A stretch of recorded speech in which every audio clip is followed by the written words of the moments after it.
Hello, and welcome to episode 23 of Trails in the Pod. I'm Colin.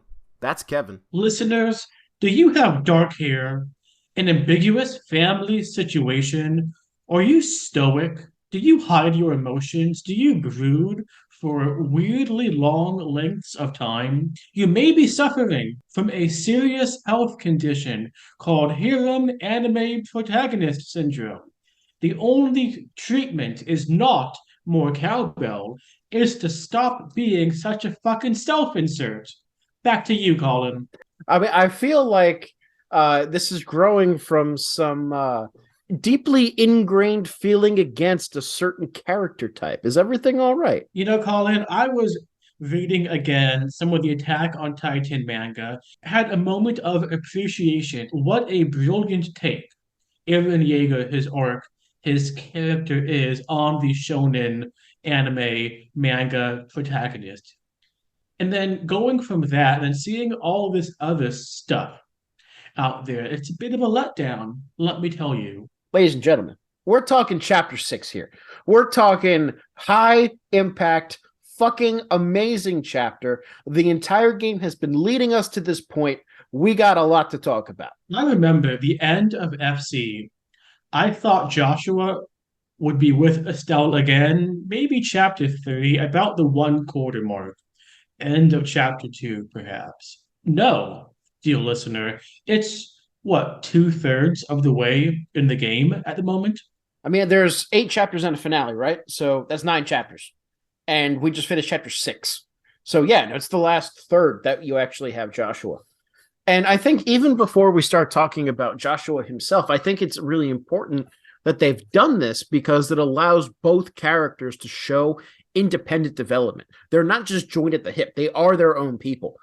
Joshua thinks he's not a person, but he still is a person and is developing along the way. They're their own people. We see Joshua form bond with the Capua former Sky Bandits, Estelle with the people we met in FC, but on a different level of characterization without Joshua there to balance. And it's great to see, Colin, how it's not this quasi-toxic codependency you often see in relationships where the writers don't know how to write healthy people. Something that I just thought of, like literally right now, but I do think it's an interesting thing to think about, is that Estelle has been chasing after Joshua the whole time, right? Joshua has been kind of central. Yes, she's forming other relationships with other people. She is her own person, but we never see like another love interest, right? It's just Joshua all of the time. With Joshua, he decides he has left Estelle, and he does kind of flirt with the idea of being with Josette. It doesn't come to culmination, as far as I remember, but he does think about that. And I'm wondering what you think about this, Kevin. Like, is this... On the one hand, I can see an argument where it's strong writing, right? Joshua is the one who decided to leave. He made that decision, whereas Estelle was left. And that leaves them at two emotionally very different places in terms of desire for the other. On the other hand, it's kind of like we can see Joshua live out more of his life, whereas Estelle is still tied to this man. And I'm not sure if it would have been stronger. I mean, I guess Kevin kind of serves as a love interest, quote unquote, but it's one that she rejects out of hand. How old is he? I don't know. And I'm not looking up at the wiki. But I got the impression he was at least in his 20s. Oh, yeah, 16. I think that's true. Yeah. He's not 16. Okay. That's a really interesting comment you have because I think it's fairly evident Josette has a crush or something on Joshua. Yeah? Yeah, 100%. So, and Joshua is kind of receptive, but also, let me play devil's advocate. He's so self-repressed in his feelings. He is so tightly um, coiled up. He's not the type for a random hookup for a fling. No. Estelle makes this whole thing how this was her first kiss. I'd bet you any amount of money it was also Joshua's. I am fairly certain that you're right. I mean, I think by definition it has to be because up until he joins the Bright household, he's basically an automaton. He's just a murder machine. And then And he lives with also us. 10. And also 10, yes. Although I did kiss a girl when I was 10 on the playground once. Was definitely too young for that. Anyway, moving on from weird experiences of my childhood, what we do know is that he has then been with Estelle the entire time, living in the Bright household. And Estelle has noted that all the girls like him, but doesn't know any like culminations or any late night escapades or anything like that. No.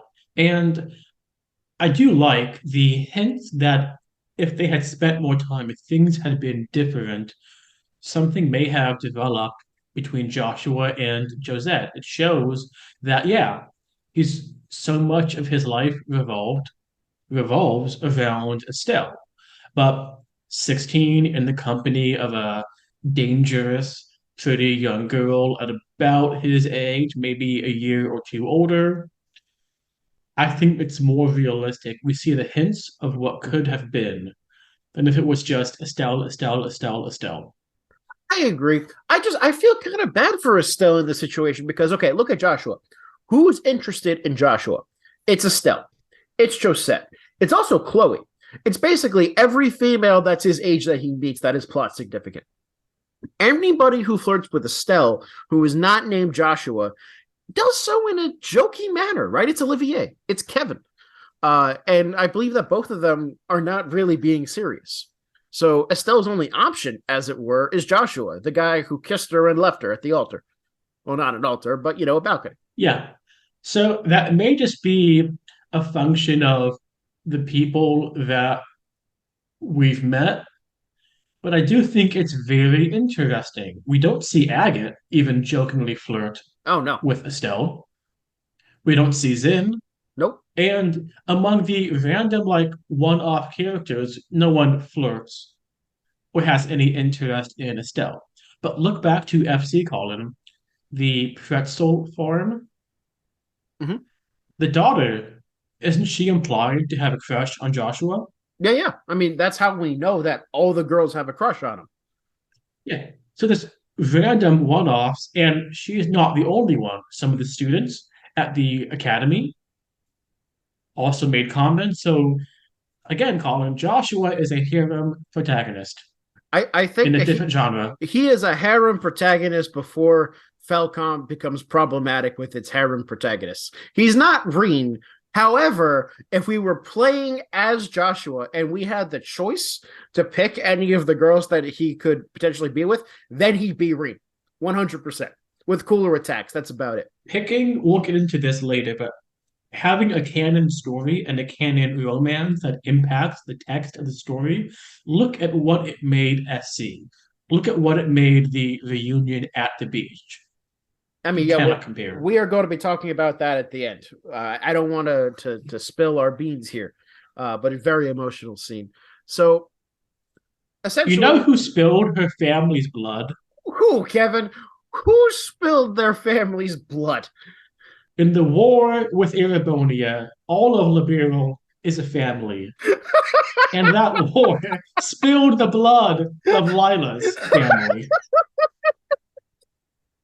What a transition! But yes, this side quest I think is quite good. Essentially, dear listeners, you get a quest to find a missing niece of somebody. You see the picture and you instantly recognize that it's Lila. And the story behind this is that when Erebonia attacked, Lila's whole parents had been dead. She was traumatized, mute for a while, and therefore they gave her a new name. They gave her a new identity, and she then grew up being a servant of the family of Mayor Maybell and her father, which kind of shows why there's such tightly close-knit bonds between Maybell and Lila. And in the side quest, we also see that Maybell and Lila don't just have a master-servant relationship. They do have close personal bonds. Maybell is thinking about Lila's well-being. When Lila is invited to go visit her aunt in Lehman State, Maybell's like, oh, no, I'm coming. I have to meet your family. I mean, you are the most important person in my life, kind of thing. All I'm saying is that this side quest leads to some further development in Trails the Third. And I feel like at this point, if I don't say play Trios the Third at least once an episode, it's not a real episode. No. It's kind and she is master and Lila is servant. Well, that's not bad. It's a power difference, but both know it and they have close bonds around it because of it with it. Think of Frodo and Sam in Lord of the Rings. Again, it's a master servant bond. It's the ideal of the Victorian Edwardian inception of this role between two people with vastly different stations and responsibilities. One is, serving the other, but they still have very genuine relationship. Does not foreclose the possibility of that. And Whereas today, I mean, I was about to say, we'd like, be skeptical. I mean, I don't know that everybody would be skeptical. I think that people in academic circles are skeptical of there being any friendship or amity between people of differing power differentials. And I think that scenes like this are a good reminder that for the vast majority of the human race, power is only one aspect of a relationship. And that, like, you can be friendly with your employer and actually have a decent bond with your employer, even if he is the one who is paying you or she. We got women can hire people too. I think that stuff like this it's a good reminder for those like you and me that are still kind of trapped in this ivory tower mentality. I could not have put it better. So yeah, we do this Lila side quest. There's another side quest in which you escort a merchant to Revenue Village. It's kind of like, take it or leave it. There's some interesting economic things there, but nothing really important for world building.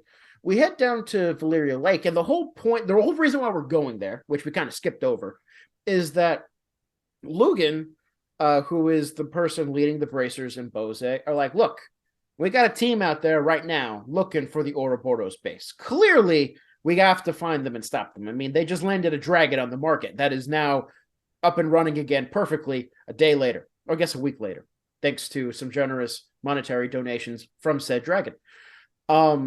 You guys have been running around for a month and a half nonstop.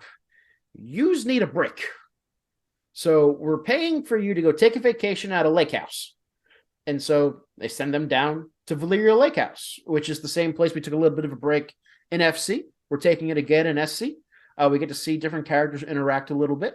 Yeah, so we do various activities, and then there's a scene in the evening where the characters all pair off, and it's just want to list them off and then see if anything is interesting, anything surprising. We see Tita and Chloe eating dinner, which may be the first time they kind of interact together, I think. We see Shira and Olivier eating and especially drinking. Agate and Kevin are fishing, and Zin and Estelle are fishing at a different pier. Yeah, I think that there is a design there in Shara and Olivier. Mm-hmm. I don't know. Kevin and Agate make sense to me as like competitive males, if that makes sense. Whereas he's not a competitive male. He's already at the top. He doesn't care. So there's no problem with just, hanging out with Estelle. I can't help but feel like Tita and Chloe ate lunch because they had no idea where to put either of them. So they shoved them together, which is precisely how I pair some of my students together. Because I'm like, well, you got to pair up. Go ahead. I mean, it's kind of a shame that we don't know if they have any sort of relationship. And I understand the limitations of the game, how you cannot do time on everything, and these two do not have much in common. They don't. What kind of infuriates me though is that Tita and Chloe are two characters that we both talked about as being a little bit underdeveloped. And I think that more extended attention to them in scenes like this could bring about their development. And by the way, if they were just going to concentrate on the Agate and Tita relationship, well, we would have seen them together. So clearly they're bringing some people apart, but it doesn't really amount to much. I don't even remember what they say, to be completely honest with you. But they also keep an established pair together, Shira and Olivier. Exactly. You can't imagine them being with anybody else, quite frankly. And it just feels a bit of a missed opportunity this game so far for Chloe because, like we talked about, every one of her airship conversations has been like about different people, not about her and Estelle, about Joshua, Yeah, they've been about about Josette. Joshua. They've been about Joshua, the guy that Chloe also likes and has lost to Estelle. Like this poor woman, like needs a different conversation topic. So we don't get much development of Tita's character because her character has already been developed in the previous game. In the previous game, and to some extent in the previous chapter, I mean, she has more development than Chloe does. Chloe has like no development. You know how they say time is a flat circle, Colin? Who says that? True Detective season 1. What a great show. Shame they never made season 2. Chloe's development is a flat circle. You get at where you began because there's no distance. I suppose. But enough ragging on characters that, by and large, we do actually like. I mean, this is the Trails cast. We do like them. At least I do. I have a question for you before we like move on to some more plot development. Is why do you think that this scene exists? Because the whole point is to get us to the Ouroboros base in the middle of Lake Valleria. They could have done that by you check in, cut to black, a boat hits the shore, you see that it's Kurt, he talks to you, and then you go off. But they take this moment to slow things down, to concentrate on the characters taking a bit of a break. Why do you think they did that? Why are they fighting?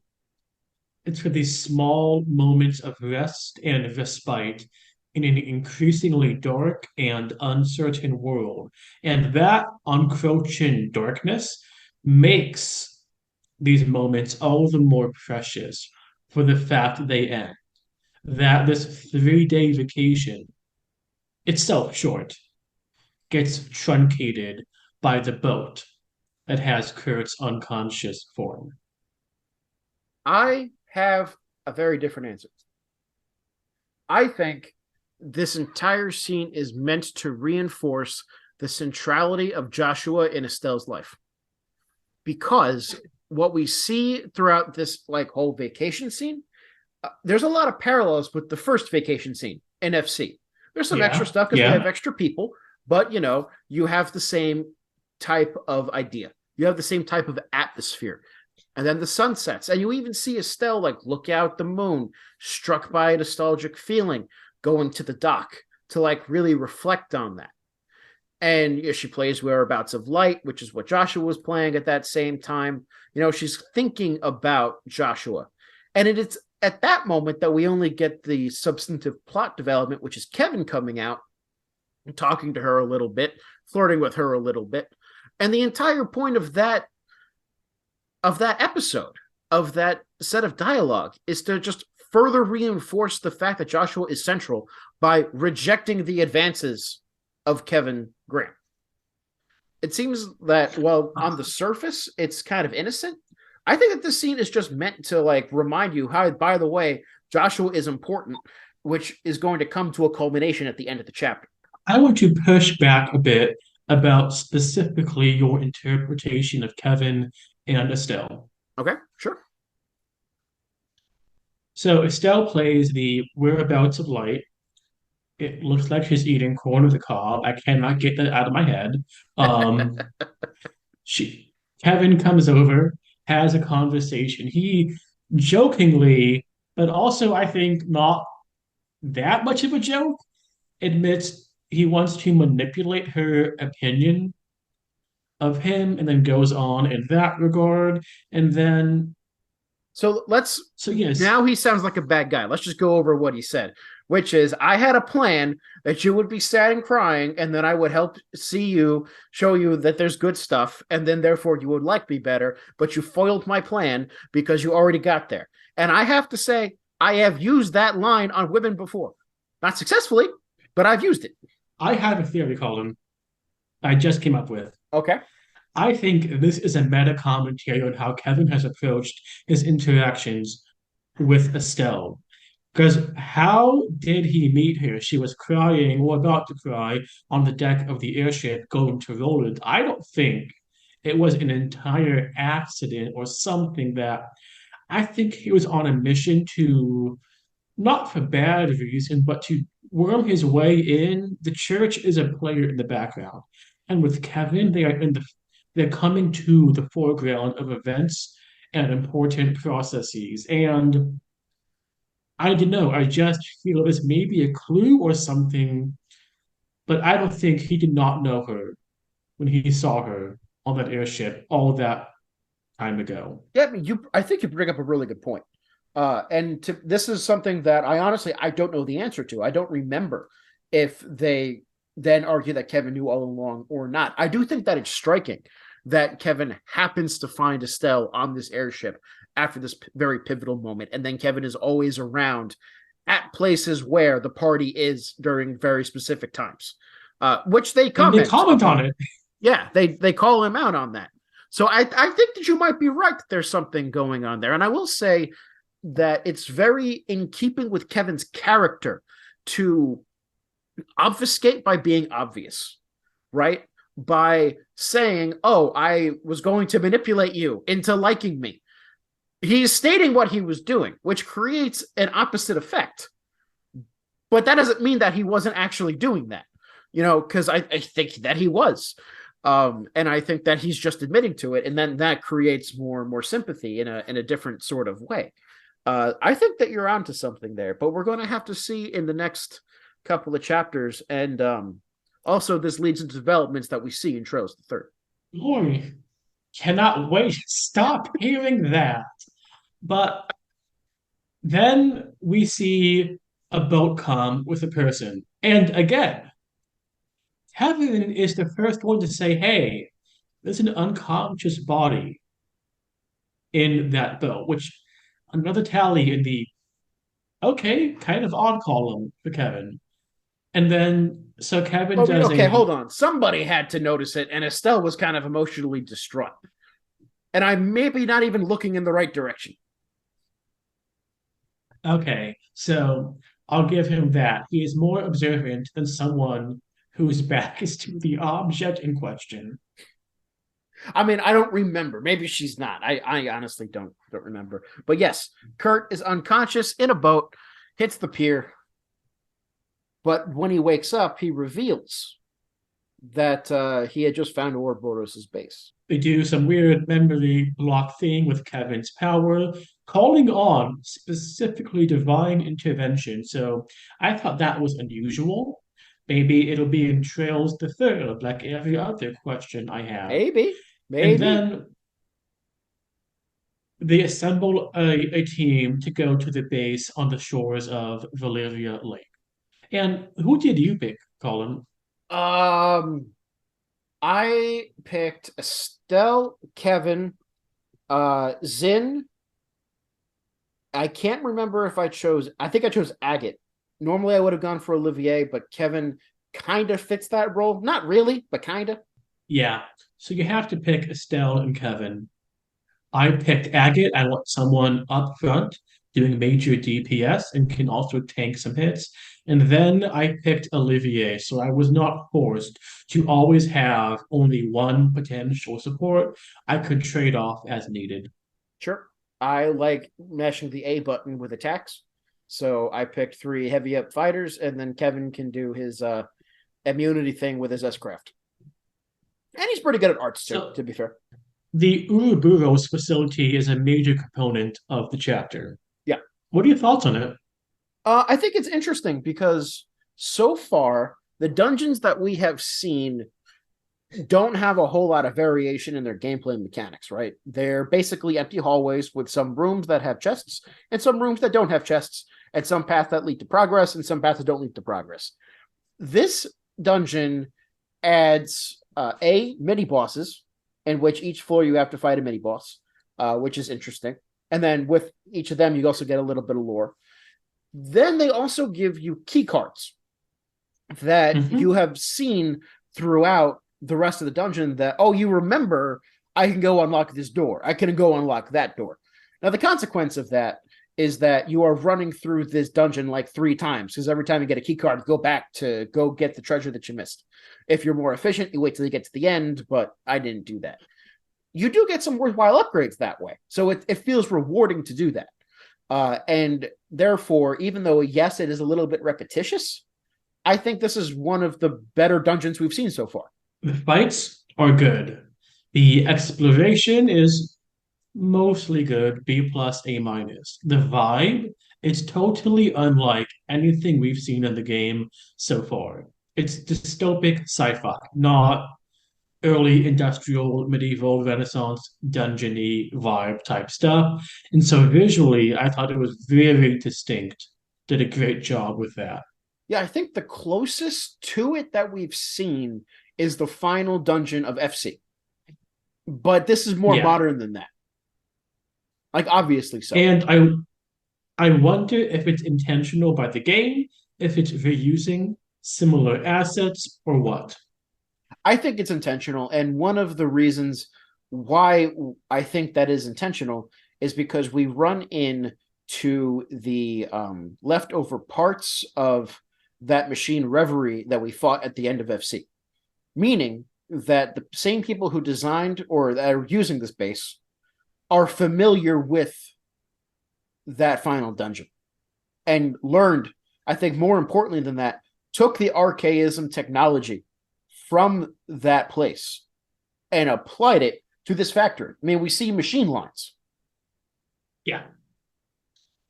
And it's interesting because Kevin tells us it's the same one from that final dungeon. And we know he was there, he went into it in the beginning of the game. So, how did they move it? How did they get it from presumably the close watch of Liberal Yeah. after the coup into here? See, and that is one of the reasons why, when we were talking about this before we started recording, I'm not 100% confident that that actually is the same. Now, I don't know. Okay.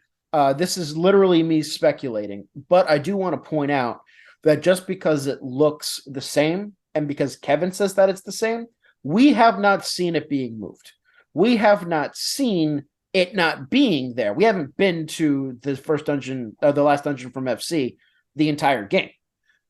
So I'm just saying that the possibility is open for there to be more machines like that that are hanging around, that they're using as inspiration for designs. And I just remembered something, Colin, that I think supports this theory of yours. Okay. In game, we were in Gransel a week ago or so, not long, maybe 10 days, 2 weeks, Yeah, yeah. not long. No one brought it up. You would presume Alicia or someone would have. If it's, remember that big machine you fought? Someone stole it. Yeah, I feel like Julia would have brought it up at least. So I feel like that's the time frame and what who would be the agents. I feel like your theory now is more variations on a theme. Well, and I think that another point to bring up is that I believe it's the first terminal that you can read that gives you the red key card. It makes references to creation of more machines on the model of blah, blah, blah, blah. It doesn't tell you. And it does confirm that they are made by the 13 factories, which is something that we will talk more about when we read through the Dull Night, which we'll do when we finish playing the game. Oh, for a second, Colin, I thought you were gonna say something we'll talk about when we get to Trails the Third. I think we do. I think we do talk about it in Trails the Third. But we'll also talk about it when we read the Dull Night. So what I'm saying is that, I mean, there's certainly the possibility that this is the original brought from that dungeon, that this is Reverie that they're then using to copy and make more designs.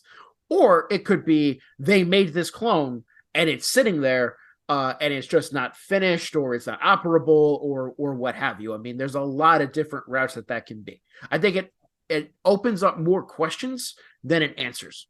Yeah, which is something that we want to see in the second part of a trilogy. Trails the Sky SC column does not suffer from middle sequence trilogy syndrome, where nothing of consequence happens. No, but I'll tell you right now why that's the case. It's because SC does not act like it's in the middle of a trilogy. FC and SC make a complete unit. Then there's Trails the Third. And Trails the Third is essential. I keep saying we need to go play Trails the Third, but you'll see that it's not like immediately part of the same story. Yeah. And then we get a bit of a break once we defeat the big boss fight of the Ouroboros facility. Yeah, so like we go up there, we finished fighting all these mini bosses, right? And we heard from Annalise that she had seen Joshua. So Estelle's like, I gotta go find me my man. Let's go up, let's go find him. And you do. You see him. And of course, Estelle runs up to him, only to realize that instead of there being one Joshua, there are three. And they're not really Joshua. And this is not the start of a dirty adult video. No, Kevin. No, it's not. Now, it very well might be the start of a dirty fanfic. I have not looked for that. I don't know if you have. I don't know if I want to know if you have. But I'm just guessing that somebody took inspiration for 3 robot hentai Joshua. Anyway, turns out these are not actually Joshua. They are robots. They are clones. In the same way that the Spec Ops soldiers were automatons. In the same way that Ren's parents were automatons. And right behind the glass pane, you then see Weissman, you see Loewe, you see Ren. And they're waiting. Like this was a trap to capture Estelle specifically. It's like a theater performance they're about to spectate almost because they know how it's going to end. Yeah, because even like we defeat them, but we still get paralyzed. They still take Estelle. We get a really creepy puppet dream where first Estelle can't go to Joshua no matter how much she runs. And then he decomposes, his strings are cut, he falls apart before her eyes. I And think his it's head still speaks. I think it's a really effective scene because like Estelle is knocked out, so she's dreaming, right? And it's like it's showing in the same way that our dreams do, like we as human beings, where like if you actually sit down and think about what happens in one of your dreams, it's bizarre. It doesn't match any role of physics, but it tells you something about how you're processing your feelings. And at that moment, Estelle has to be feeling something like, no matter what I do, no matter how close I get, I never actually get close to Joshua. And he's being taken from me another step, another step, another step. He's falling apart. And even if I can talk to him, he still won't be there with me. The gulf is so wide. How can it be bridged? The gulf is so wide. But while she's having this dream, she's been taken away from us by Ouroboros. And for a very brief moment, we don't have control of her. We have control of our party led by Kevin, in which we run up the stairs and then go see them fly away. And this is something that you had brought up as a criticism, not just of this part, but also of aspects of the very first scene with Joshua, in which you control Joshua running in, like you have this big scene with Josette, and then you take control of him, and you go 2 screens into the cockpit, and then it's another big scene, and then you lose control. Begging the question, why the fuck did we control Joshua in the first place? And you can also ask that question here, why are we controlling Kevin as opposed to just seeing it happen in cutscenes? I want to hear what your thoughts are on that. So I think about right after Estelle's kidnapping, I think you are 100% on the money. It creates the expectation we're just about to rescue Estelle And we go up, we see the ship leave, and it's a failure. It's playing into tropes that are subverted because of our expectations. On the Bobcat, I have no effing idea. It's just weird. It is kind of bizarre. Like I like the scene in which Josh is going to the cockpit and talking to the rest of the crew. Maybe there would have been something like I didn't explore the ship. Did you explore the ship? No, because you go in and there's like nothing to explore, really. There's no like you can go down the stairs or anything like that. Not that I saw, and I did look, not exhaustively, Sure, sure. but I looked. I mean, it would have been obvious if you actually looked. I didn't look. I just hit in. Okay. What I was going to say in defense is that well, maybe they have like a special optional scene if you go exploring that you could see with Joshua. But that does not appear to be the case. So I don't real. The only thing that I could think of is that maybe it's easier on the system load to let the character go through these things to like load up the next cutscene. Maybe that's it, but I don't know. So Joshua then jumps off the Bobcat, goes to the Gloriosus, the red ship that Estelle is held captive on. And Estelle, she wakes up. She's not sure what's going on. She sees Ren, her friend. It's great. Well, to be fair, Then her she friend who remembers, claimed that she would kill her next time they met. yes, Estelle forgot. Ah, it's my buddy, Tina's friend. Then she's like, oh, yeah, you're the angel of slaughter. At least in this scene, Ren does promise not to kill her, which is good. You know, good thing for a friend to do. But yeah, Estelle is confused as shit. But Ren appears to have some sort of offer that she wants Estelle to hear. And let's think back to why was it Ren and not someone else in Ouroboros? This is the only one that Estelle has a relationship and a positive, well, semi-positive relationship with. And to me, I think it gives credence to the idea that when Weissman offered her the ability to join the society, I think he was genuine. Oh, I think he I was think he too. would Yeah, have, yeah, he's not driven by petty slights of revenge. He has a plan, and he'll kill you if you get in the way of his plan. But correct me if I'm wrong. He's not the type to go kill someone because he wants to kill someone. I mean, we haven't seen any evidence of doing that. We've seen no evidence of that. To me, he would find that worse than morally wrong. He would find it wasteful. Now, I will point out that he does not have, we know that he doesn't have a problem with mass scale slaughter because in the last chapter, we know for a fact from Ragnar's testimony that if Loewe hadn't been there and it was just Wiseman let the dragon out, Bose would have been destroyed. So, I mean, you want to yell at Loewe for being negligent and not give him any credit. Then don't sit here and talk about, well, Weissman isn't that bad of a guy when clearly Oh, Loewe is better than Weissman, like in every way.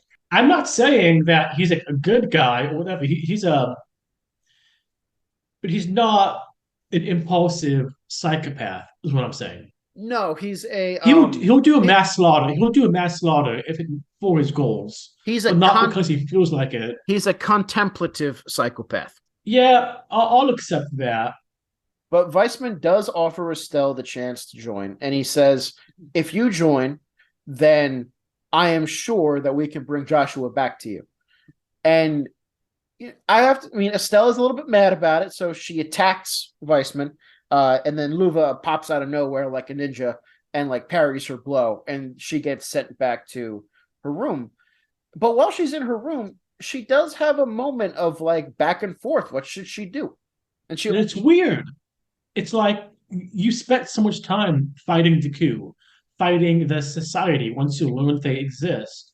And it's a moment of weakness because she thinks it can get what she so desperately wants. Yes. And she's 16. I mean, she's 16, but even more than the fact that she's 16, she's a human. Like, something that I really like Yeah. about how Estelle is written is that even if she ends up doing what we would consider to be the right thing at the end of the day, emotions play a role in her decision making. One of the biggest things that we notice in video game writing is that characters, at least the good ones that you're supposed to be playing as, are almost always driven solely by rationality. And Estelle is not that way. And it makes her feel so much more human than anybody else. I mean, I do things all of the time on impulse due to an emotion towards this or towards that. I don't sit there and think through every single action that I do. I probably should. I'd embarrass myself less.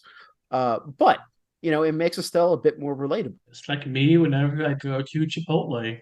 I have never seen you do anything embarrassing in Chipotle. I do think that you need to think through your actions better when you open up seltzer water and splash it everywhere. To be fair, I'm a dumbass. One of our listeners said that for a sidebar episode, he wanted to quote unquote learn more about us. And I feel like we got a lot of good stories to tell for when we eventually record that. We've known each other for a while. There's some, like, we can talk about the time that I dropped my phone on the gravel texting you. Oh, because you dropped your phone, you dropped your Starbucks as soon as you bought it. Yeah, yin and yang, black and white, good and evil, the society, Estelle and the Scoobies. I really respect how you brought me back to Trails with that transition. So Estelle is in a state of uncertainty, and she's brought to certainty by Loewe popping up and saying, if you're going to be in Ouroboros, there needs to be a certain part of you that's broken, that's in pure darkness. And Estelle Bright, I just realized her last name is Bright, like the sun. I don't know if you realized that, but I just did. And we already know that she's sunny, according to Shara. She shines like the sun. There is no darkness. She is light. Joshua, astray, always being led astray. These names have meanings, man. It's deep shit. Anyway, Estelle is too good for Ouroboros, basically. And then Loewe also tells us a little bit about the events that had played out in the village of Hamel that led to him developing this kind of darkness. And holy shit, guys, this is the backstory we've been wanting to see ever since Loewe, in the end of FC, turned to us after the fight and was like, Hamel, that's foreshadowing that won't pay off for at least one game. In so many words, not exact, of course. But it's in Erebonia. So Joshua and Loewe they're Erebonian. He tells us how what looked to be liberal soldiers came in with the instigating incident that sparked the war 10 years ago. And then they began slaughter. The men and the children were killed.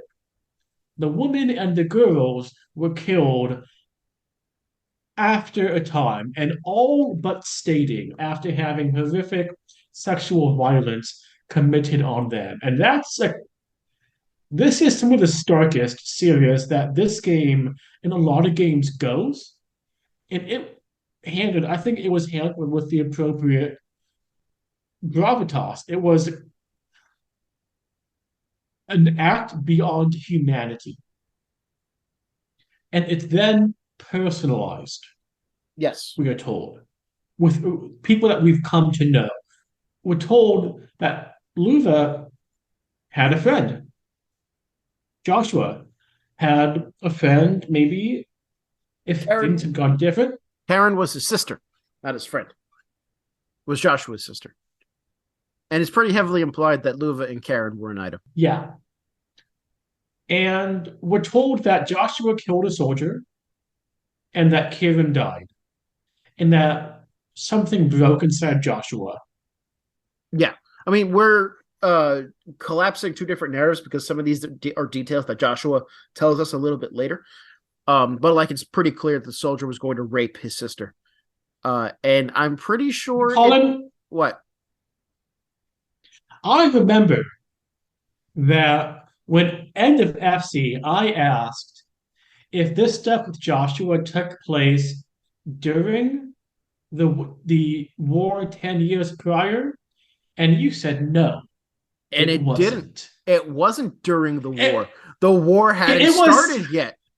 This was that is a the most tool to technical. no, no, no. We must be precise. This was an event staged to start the war. You can't be part of the war if the war hadn't started yet. But the way you said it led me to believe that they were very distinct, separate events with a lot of time between them, not like 12 fucking hours. I mean, how was I supposed to answer you without spoiling you? If I say, yeah, well, no, but also like, yes. Like that's not satisfying. Okay. And so the question is then, Colin, with the buildup of what happened to Hamel, did the payoff justify all the tiny hints that we got? What do you think? I mean, I think yes. I think that especially now, if you go back, knowing what happened to Agate and knowing what happened to Loewe, if you go back to their fight scene in FC, Loewe makes some remarks about how, oh, I see that we have similar pasts. We're fighting similar demons. Just he's a bit better at it. And that kind of like is given fruition in chapter 5. But we can only talk about it now because now we know about Loewe's past. Hamel has not only come up in FC, but it's come up a couple of times here in SC, like when Joshua was talking to Mueller, and when Mueller says that he knows about Hamel, and the fact that Joshua recognizes that because Mueller knows about Hamel, that something is weird with Olivier. I mean, they are using this reference to this village to weave a web of characterization that's only now starting to come to bear. Yeah. And I had thought Karen was Joshua's mother and Luther was the brother because I was going off the what's the most anime interpretation of events that would make it weird and Right. like, but no, I was really off base with both of these. I mean, I would still call Loewe a brother. They don't call it here, but I feel like not blood brothers, but most of the family that we see in these games aren't blood. They're kind of chosen. But I do want to like come back a bit to our discussion about um, Joshua's trauma at the end of FC when all of his memories flood back to him. Let's skip past the part where Joshua suddenly remembers all of the people he's killed in the past couple of years. He also remembers this. And it's not just that Karen died and Joshua killed somebody. It's pretty heavily implied that either he also killed Karen by accident, or he wounded the soldier. The soldier went to attack him, and then Karen put herself in between him and then died because of the soldier and dying to protect Joshua, which is even more devastating. I have to say, thinking through all of this crap in an instant, I would run away from everything around me too. Fine. I'll modify my comment that, and I'll retract it. I will retract the statement, lol, Joshua was a little bitch. Good. I'm glad that we have struck quote lol Joshua is a little bitch from the record. But you know who is a little bitch? You know who is a little bitch? It is a man who I love that we see again in this upcoming scene, Gilbert Stein. It's great. So we escape the room. Estelle escapes, goes, gets cornered by some enhanced Jaegers, and Gilbert. And then he's like, at last, I have my revenge.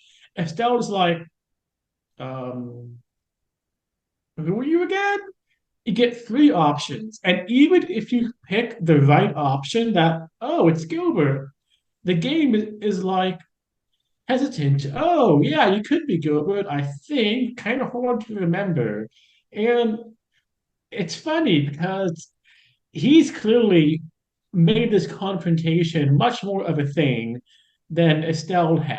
It's all, yeah, that did happen. Yeah. So, Kevin, I love this scene.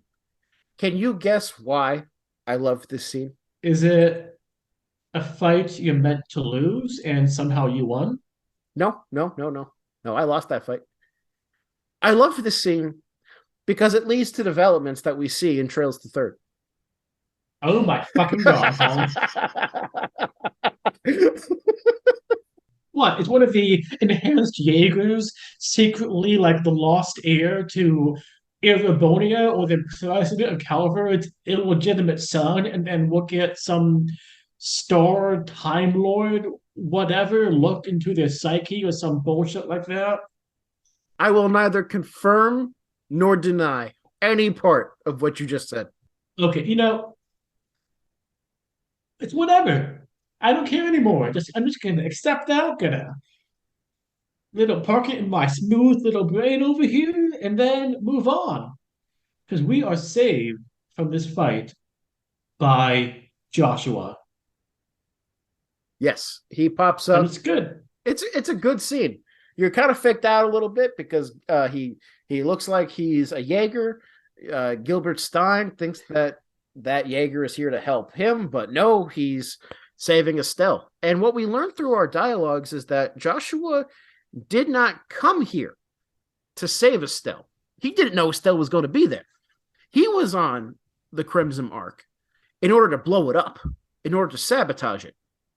And then he learned that Estelle was on it.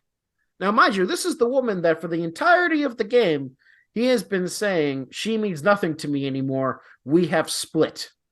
But when Joshua learns that Estelle is in danger, he changes his plans completely to save her. It's great. I feel like we're entering the emotional climax here. We have a little bit of a final fight. Campanella pops up as well, Campanella basically says, I ain't going to stop you from leaving, but I do want to have some fun, so fight this monster. And then you fight it, and it's a whatever fight, and then you flee. There's a little bit of a chase sequence. The Bobcat helps you out a little bit, but then we land on the beach. And Joshua and Estelle, who hadn't really talked about their emotions because they've been concentrating on getting out of their dangerous situation, now they can actually stand there and talk about where they are emotionally and talk about what they mean to each other. And Kevin, I don't know about you, but I did post this on Twitter, and it's even more true in real life. This scene is powerful stuff. I mean, it kind of like killed me a little bit inside. I mean, I definitely bawled like a baby, and I'm not afraid to admit that. It's so good. We talked a couple weeks ago how with a chapter back in Roland, the climax was the dream sequence. Yeah. The emotional climax. For all there was a pretty awful boss fight. This is the climax of the chapter. It is what we've been building for 6 chapters. And they don't all, I brush what happened under the rug. No. They don't say, oh, let's not talk about it. I forgive you, whatever.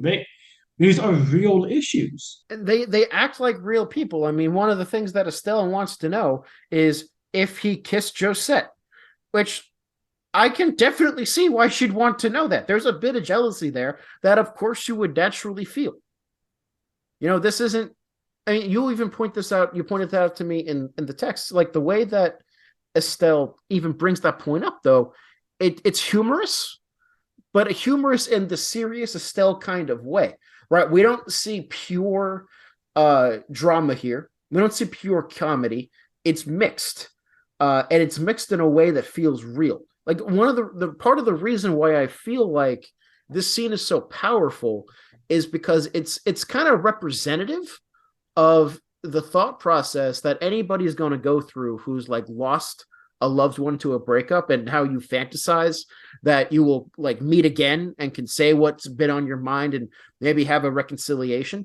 It's written realistically from that point of view, that it is one of the best scenes in video game writing that I've ever seen. And I can't be more specific than that. I think it's just, I love this scene so much. And at first, Joshua tries to fall into the same rut, the same self-sacrificing whatever that that's been what he's known. And Estelle isn't having any of it. No. She says, "You're lying." It's a great dissection of the Byronic, dark, moody hero. Like, you're not all that, you're scared. And that's okay. Yeah, I mean, I don't, she's not like calling him a coward or anything like that, but I think even by the fact that she is pointing out, it's not that you're not human, it's that you're scared. It's reaffirming Joshua's humanity. Just because he feels like he's more of an automaton than a person, he actually is a person and is acting as if he is a person. It also goes to show, like, I remember we were talking about the first chapter, or maybe even the prologue of FC, right? There's a scene where Joshua says, "I can't feel anything. I feel nothing for other people. I'm broken inside." And it's even in that same chapter that he's then very supportive of Estelle in a way that shows that he is clearly in tune to her emotions and cares about her deeply. And somehow both of those constructs exist in the same person. And Estelle is pointing that out and not letting Joshua just subsume himself to the part of himself that he thinks is emotionless. It's a fight. It shows that these issues aren't magically fixed. No. I imagine they won't be fixed for a while, maybe some parts, not ever. It's going to be a regular fight, a battle. And a lot of that is life. There's no magic fixes. There's just doing better each day, doing the same each day. So in our notes here, I wrote the sentence "true love" right there, and then I put myself in parentheses, Colin is a romantic bitch, because I am a fan of the romance. But when I say true love here, I don't just mean that Estelle and Joshua are meant to be together, even though they are. I mean, clearly they are. I mean, they're literally written to be together, but also, they fit well together as a couple and everything like that. But the reason why I say true love is precisely because of the reason that you've talked about. It's not perfect. There are issues that they have to work out, issues that are confronted there and will continue to be confronted. And that's how real love is. It's not this fantasy land, everything falls into place with no effort, nobody makes any sacrifices, and you have it all. That's just not how the real world works.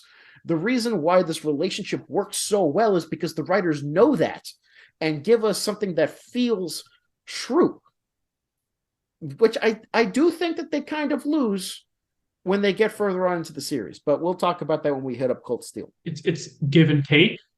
It's sacrifice. It's knowing that sometimes some things in some ways won't work out. And the test is it's acknowledging that, it's overcoming that.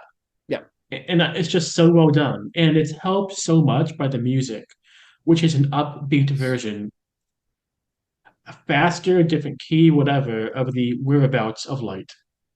I do want to point out for the record that this is the first time Kevin has praised the soundtrack of any of these games.